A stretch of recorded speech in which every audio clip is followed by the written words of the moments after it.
My name is Karen Hethcock. I am the lead coach for elementary language arts in Albemarle County.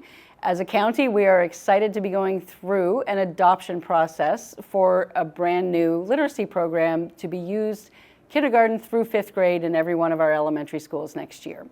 Language arts is the time of day where students are learning to read, to write, to develop vocabulary, to deepen their understanding of the world, to learn letters, letter sounds, all the exciting stuff that is school. And right now, we have 2 of our top programs in every one of our elementary schools, the 2 that are being considered. And we are asking teachers to please dig into each of these programs and to provide us with their feedback. From the beginning of the process, Michelle Kastner is our Executive Director for Elementary Education, and she has prioritized transparency and inclusion in the process. So we are excited to be having every one of our teachers look through these kits and give the ELA Adoption Committee feedback. Look at the 2 programs and make a decision about which one we think best supports kids as readers. Today in our professional learning communities, we are taking a look at the 2 reading programs that are up for potential adoption for Albemarle County Public Schools. We have a set of guidelines that we're looking at. Things like phonics instruction, diversity of text, assessments, things like that.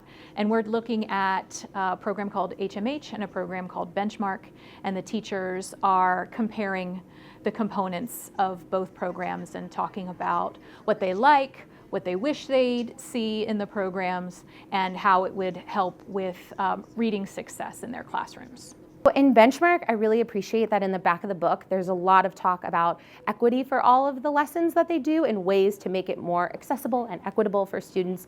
And I really appreciate that as a culture responsive educator.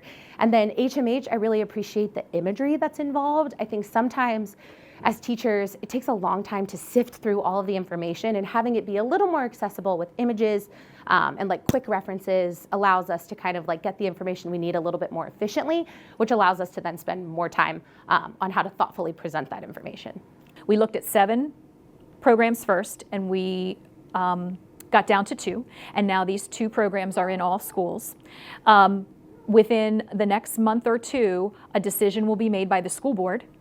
They'll get all the feedback from teachers and from parents. They'll look at the feedback, and a decision will be made by the school board. And we'll actually start professional learning with teachers around this new program in early spring, even right around in March. Teachers will start receiving PD. And this is really great for teachers, and it's great planning ahead, because often when you switch curriculum, you get it in June or July.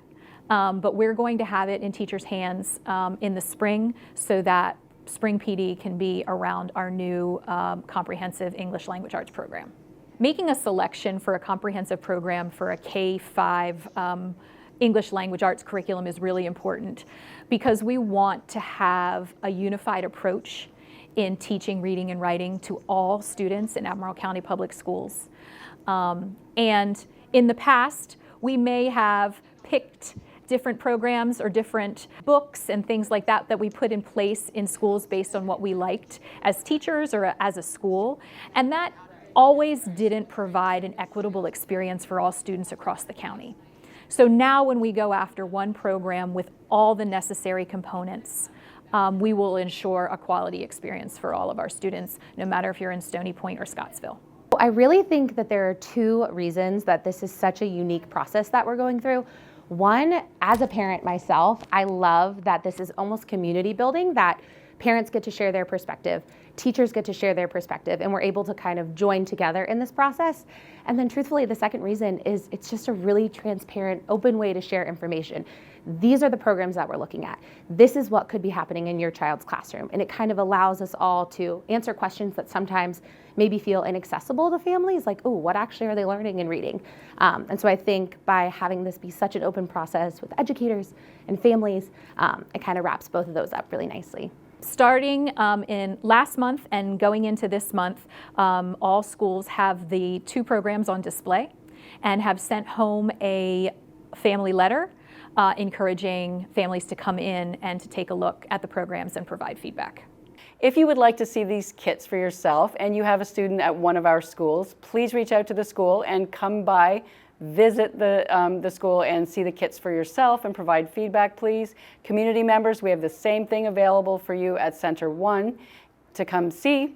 And the input is open until December 8th. We would love to have your voice included in the process. Thank you.